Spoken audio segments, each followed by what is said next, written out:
Ya, kembali bersama kami dalam Grandstand Selamat Pagi Malaysia. Teguh kita menang bersama, dan untuk topik yang seterusnya, satu topik yang perlu kita berikan perincian iaitu berkenaan kebocoran data serta implikasi terhadap pengguna internet. Jadi untuk kita mengetahui dengan lebih lanjut berkenaan topik perbincangan ini, kita akan bersama dengan tamu kita secara dalam talian iaitu teknologis Dr. Aswami Arifin, Naib Presiden Kanan Bahagian Keselamatan Cyber Security Malaysia. Khabar? Assalamualaikum. Waalaikumsalam. Terima kasih kerana menjemput Cyber Security Malaysia hari ini. Sama-sama. Okey, kita nak bercakap berkenaan dengan topik kita, kebocoran data serta implikasinya terhadap pengguna internet. Tapi sebelum itu mungkin Tuan boleh kongsikan terlebih dahulu apakah sebenarnya dimaksudkan dengan kebocoran maklumat ini? Saya rasa hari ini topik yang sangat penting ya, Syuhada, sebab kita akan berdiskusi tentang kebocoran data. Data ni sangat penting kepada penjenayah cyber.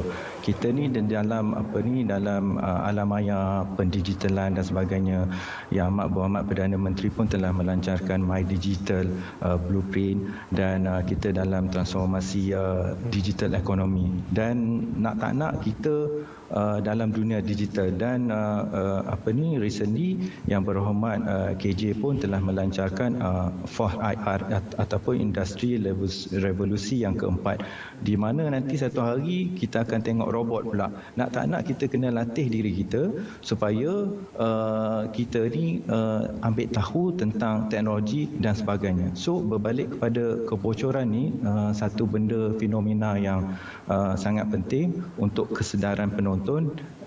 Kita melihat dari segi peratusannya di antara 40 hingga 50% berlaku kebocoran data. So kebocoran data ni akan dapat maklumat kepada penjenayah cyber tentang maklumat peribadi. So maklumat peribadi ni digunakan oleh penjenayah cyber ni untuk merancang pelbagai jenayah. Contohnya kalau dia tahu alamat kita, dia tahu akaun bank kita dan sebagainya. So itu adalah maklumat peribadi. Kalau maklumat peribadi ni diketahui oleh penjenayah cyber ni, impact dia sangat tinggi. Kalau macam untuk individu ni, kita dari segi psikologi, kita bercakap dari psikologi tadi kan. So psikologi tu kita rasa tertekan sangatlah. Bukan saja alamat kita dan sebagainya, data ni dia merangkumi contohnya foto-foto kita, foto-foto peribadi dan sebagainya. So kita kena ambil tahu pada pandangan saya tentang maklumat peribadi ni, supaya tak ada kebocoran. Kita kena latih diri kita, dan kebocoran data ni dia melibatkan pihak individu, pihak syarikat ataupun organisasi, dan dekat peringkat negara. Sebab kita dalam dunia digital, nak tak nak Malaysia dalam dunia digital, seluruh negara dalam dunia digital, kita kena latih diri kita supaya tidak berlaku ketirisan ataupun kebocoran data. Dan seperti yang kita sudah maklum, limpahan digitalisasi khususnya dalam tempoh pandemik COVID-19 ini memperlihatkan kepenggunaan internet pada paras yang tertinggi. Dan kalau kita lihat dalam segala urusan harian kita, dari segi sosial, pendidikan, perniagaan, semuanya dilaksanakan secara dalam talian. Jadi faktor keselamatan dalam hal ini sangat penting, merupakan komponen yang perlu kita berikan perhatian. Jadi mungkin doktor boleh memberikan penerangan apakah antara faktor-faktor yang boleh menyebabkan isu kebocoran data dalam kalangan pengguna internet ini, Doktor? Isu kebocoran data ni adalah diri kita sendiri. Pada pengamatan Cyber Security Malaysia, iaitu Pusat Rujukan Keselamatan Cyber, kita ni being established by the kerajaan untuk masyarakat refer kepada Cyber Security Malaysia sekiranya ada isu-isu tentang keselamatan cyber. So pada pengamatan kami melalui Cyber 999, dan juga kita banyak program lain ya, Munawar, kita ada program cyber safe, di mana kita kena latih diri kita. Kita jangan cuai. Keyword dia dekat sini, kita selalu cuai. Kalau kita tengok kat social media, bila kita nak ramai followers dan sebagainya, kita klik je.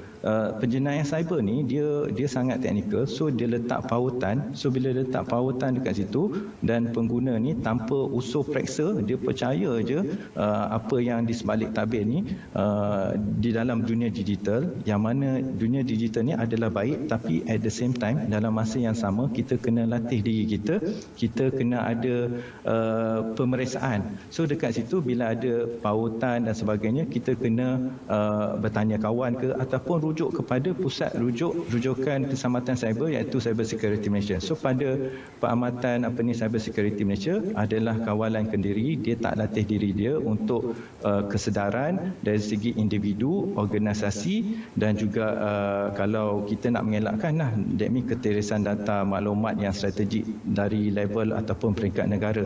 So berbalik kepada organisasi ini, contohnya universiti ni adalah sasaran penggodam ataupun penjenayah cyber nak dapatkan maklumat, sebab dekat universiti ni ramai student dan juga tenaga pengajar.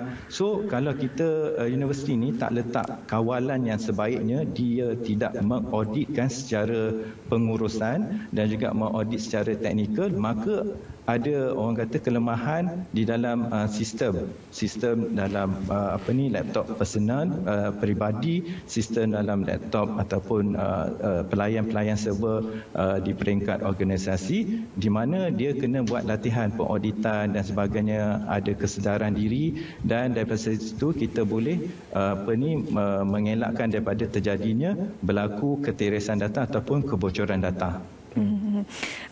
Doktor, kalau kita lihat situasi sekarang, masalah kebocoran maklumat ini satunya mungkin disebabkan oleh pengguna itu yang cuai kerana memberikan maklumat diri mereka, mendedahkan maklumat diri mereka kepada orang ramai tanpa mereka ketahui. Satu lagi situasi di mana maklumat mereka itu dibocorkan ataupun diberikan oleh individu yang tidak bertanggungjawab. Contohnya situasi, kalau saya boleh kongsikan sekarang ini, maklumat yang kita kongsikan dengan pihak bank contohnya.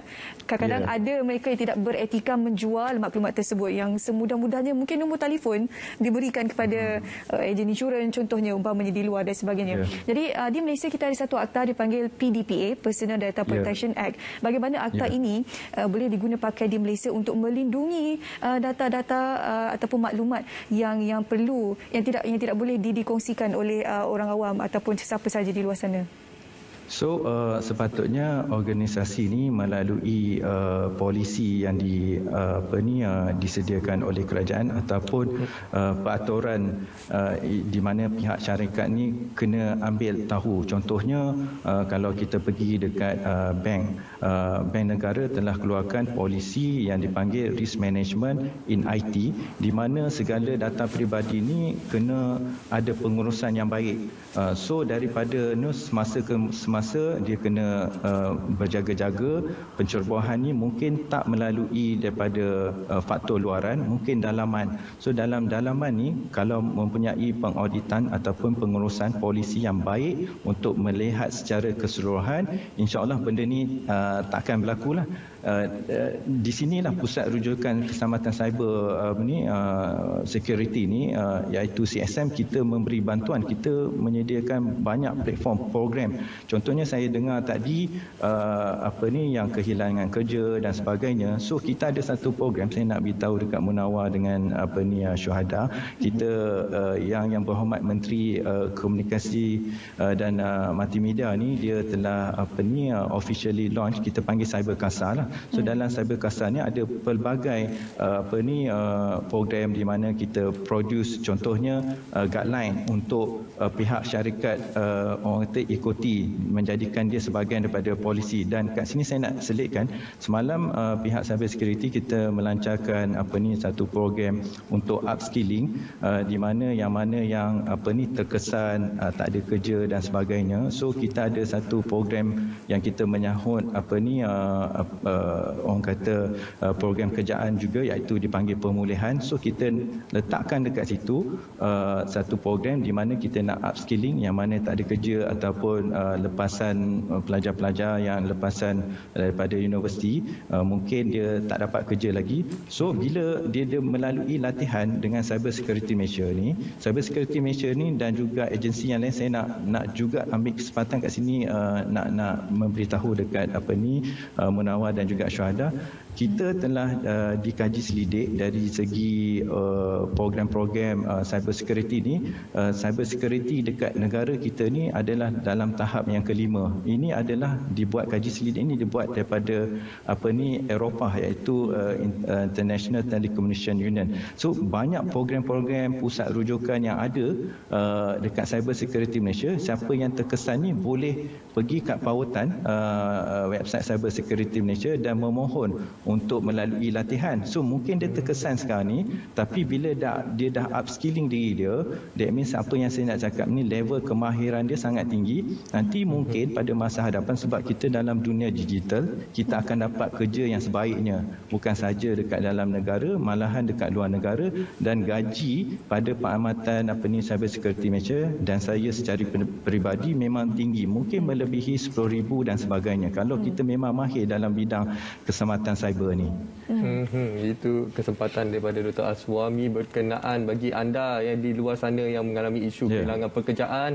Anda mungkin boleh melakukan ataupun mengambil inisiatif untuk menyertai program latihan ataupun upskilling yang ditawarkan oleh pihak cyber security pada ketika ini.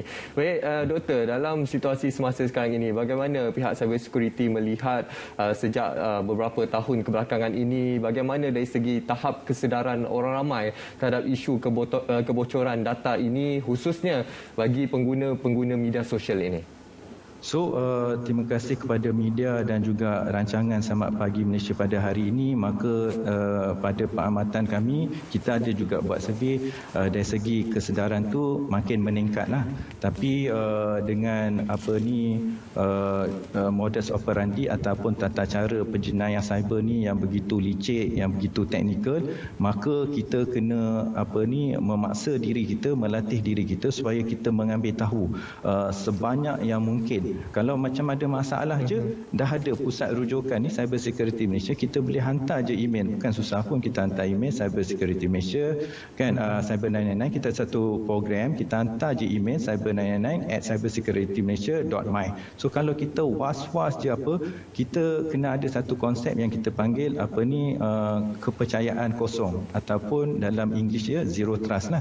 So kalau kita tengok benda tu sangat molek ataupun cadangan yang diberikan terlalu bagus, so kalau kita rasa kita kena letak kepercayaan kosong, was-was dulu, tapi kita at the same time kita buat kaji selidik dan kita cuba rujuk kepada pakar-pakar. So dari segi kesedaran, saya nak jawab memang ada, tapi dia tak boleh dihentikan kat situ sebab dunia digital ni contohnya versi dan model sangat cepat dia berlaku. Kalau kita tengok operating system ni, ada operating system 1 or 2 ataupun kita refer kepada handphone dalam jangka hayat handphone ni sebanyak 6 bulan je. Selepas 6 bulan ada version yang baru. So nak tak nak kita kena latih diri kita dalam dunia digital, kita kena mahir dalam pendigitalan ataupun tentang keselamatan cyber. Cumanya Doktor, bila kita bercakap berkenaan dengan kebocoran maklumat ni, isu keselamatan tu yang perlu diberikan keutamaan. Sebenarnya memang kita tidak boleh menghalang perkembangan teknologi dari semasa ke semasa, seperti apa yang Doktor kongsikan. Setiap 6 bulan ada kemaskini terbaru yang perlu kita lakukan di telefon pintar kita terutamanya. Jadi bagaimana untuk kita sebagai masyarakat Malaysia mewujudkan satu persekitaran yang selamat sewaktu kita menggunakan teknologi digital ini, Doktor? So bila kita latih diri kita dekat peringkat individu, kita kena ada antivirus dan sebagainya, kita kena membuat sedikit orang kata pelaburan lah untuk kita mengelakkan daripada terjadinya insiden-insiden yang ada lah. Tapi kalau berlaku juga di mana pihak kerajaan telah menyediakan macam Syuhada cakap tadi, Jabatan Maklumat Peribadi, kalau berlaku insiden-insiden kecurian data boleh membuat laporan, dan Cyber Security Malaysia ni kita sebagai pusat rujukan kita akan membantu pihak Jabatan Maklumat Peribadi ni dalam menangani insiden ataupun membuat orang kata siasatan ni pun penting juga. Saya nak ambil kesempatan kat sini, kalau nak tak nak ni, walaupun kita ada kesedaran dan sebagainya, benda ni akan terjadi juga, dan bila dia terjadi kita ada satu satu platform kita boleh melaporkan kepada Cyber 999 dan pihak Jabatan Maklumat Peribadi ini dekat situ, pihak kerajaan dengan juga pihak polis akan membuat siasatan dan kita buat siasatan ni kepada mahkamah dan daripada situ masyarakat akan tengok kerajaan dah sediakan semua benda, segala platform dari segi latihan, dari segi inisiatif dan juga kalau ada apa-apa berlaku juga dia boleh membuat pelaporan. So orang kata dari segi psikologi tu dia tak adalah tertekan sangat memberi impak yang tinggi kalau berlakulah. Kalau boleh kita nak mengelakkan. So kesedaran tu kena tinggi macam COVID-19 ni. Kita ada SOP kawalan kendiri. Ini kawalan kendiri tentang keselamatan cyber. So kita tak nak ada jangkitan virus komputer. Dia ada juga version COVID-19 yang version untuk komputer, contohnya ransomware, ugutan dan sebagainya. So kita cuba nak mengelakkan dan semua platform dan prasarana telah disediakan oleh pihak kerajaan untuk masyarakat di luar sana. Ya, kawalan kendiri pada tahap yang tertinggi tentang kepenggunaan internet, tentang keselamatan penggunaan internet di media sosial khususnya amat perlu kita fahami seperti yang disarankan oleh teknologis Dr. Aswami Arifin, iaitu Naib Presiden Kanan Bahagian Keselamatan Cyber Security Malaysia. Dalam ruang masa ini, Syuhaida, kita ingin mewar-warkan sekali lagi kepada penonton di luar sana berkenaan Cyber CASA, program latihan kemahiran keselamatan cyber yang kita perlu war-warkan berkaitan dengan on the job training OJT, termasuk program pembangunan kapasiti selama 3 bulan yang disasarkan kepada golongan terkesan akibat pandemik COVID-19 bagi menghasilkan tenaga kerja yang berkemahiran. Dan anda untuk mengetahui dengan lebih lanjut, anda boleh terus saja ke laman sesawang seperti yang terpapar di kaca televisyen pada ketika ini. Ya, ini adalah antara inisiatif yang diambil untuk membantu mereka yang kehilangan pekerjaan dan sebagainya. Ini adalah masih sesuai. Ada allowance 1,200 akan diberikan setiap bulan untuk anda yang mengikuti program Cyber CASA ini. Terima kasih kepada Dr. Aswami bersama kami hari ini untuk memberikan sedikit pencerahan berkenaan dengan kebocoran maklumat dan memberikan pendedahan kepada penonton saat pagi Malaysia hari ini. Terima kasih, Doktor.